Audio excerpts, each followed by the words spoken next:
because there's a lot going on at Newark International Airport and really across the entire country. Still dealing with those massive delays as well as cancellations here. What's the tip I've been telling everybody here? They're walking up to the big board, checking to see if their flight is delayed or canceled. Just look at all the delays just stacked up on each other across airlines, really pretty much all over the country, no matter where you're trying to go. So kind of same old right now. There was yet another ground stop here at Newark this morning, once again related to staffing issues, and the consequences are being felt outside the airport too. Rutgers University announcing this morning that their swimming and diving team would be unable to compete at Queen's University this week. That's because they can't get a flight to Charlotte. Charlotte's been dealing with its own issues there. Between 6 and 10 a.m. this morning alone, there have been more than 250 cancellations across the country, Laura, with more than 400 delays.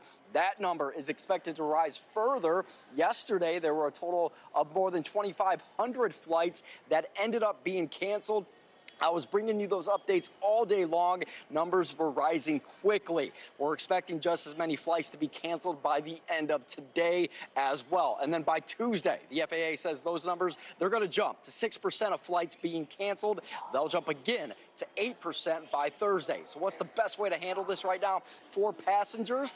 If you're asking yourself that, it's a great question. Travel experts are stressing that patience is key, because this is happening to everyone, and there really is no easy fix.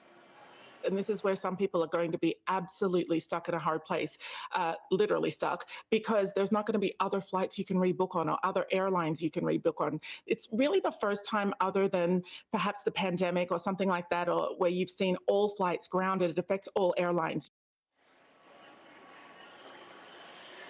Okay, so a bit of advice here too, if we can help folks out. There's one way to try to double book yourself, and that's really to book a second flight here that's fully refundable and try to, have that backup plan.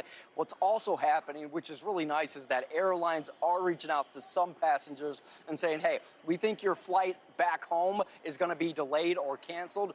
Could you take the flight the day before? We saw that offered yesterday, but we also saw some people were simply just stranded and stuck, Laura. So we're going to stay on top of it here and see how well things are managed. But good news, bad news. Bad news, all these delays and cancellations. But if you have a flight and if you get here, it seems like things are running pretty well.